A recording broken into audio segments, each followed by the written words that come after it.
Sinalakay ng mga otoridad ang dalawang bahay ni dating Bucor Chief Gerald Bantag na itinuturong mastermind sa pagpatay sa broadcaster na si Percy Lapid.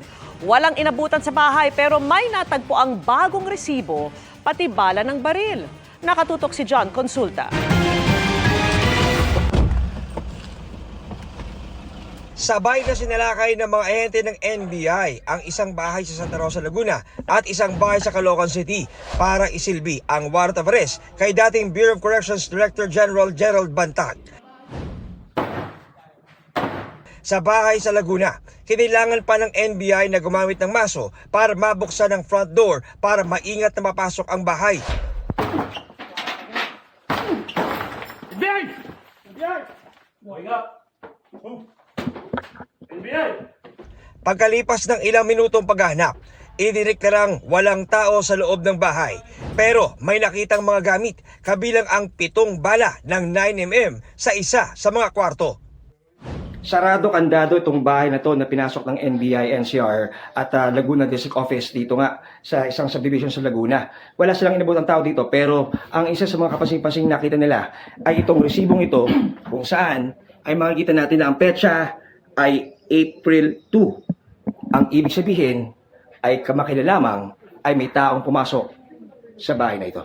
Nitong mga huling araw ay nakatanggap ang aming opisina ng information na may nagpupuntang grupo dito sa dalawang addresses ni former Bucor Director General Bantag. Kaya minabuti nating isagawa ang pag-implement ng warrant of arrest. Sa Caloocan, wala ring inabutan ang sumalakay na team ng NBI pero doon nakita ang ilan sa mga gamit ni Bantag tulad ng wooden frame ng rifle pati bill ng kuryente na sa kanya nakapangalan. Kinukumpirma din ng mga kapitbahay ng nasabing former official ng Bucor na may mga nagpupuntangang tao doon sa mga lugar na ito at hindi nagtatagal. Paminsan-minsan, may mga 15 to 20 minutes lang and then aalis ka agad.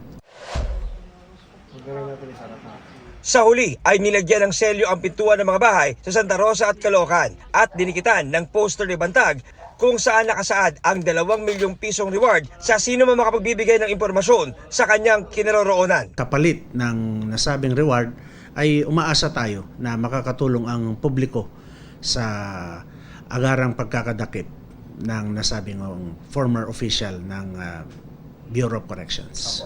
Wanted si Bantag kaugnay na pagpatay sa broadcaster na si Percy Lapid, bagay na dati na niyang itinanggi.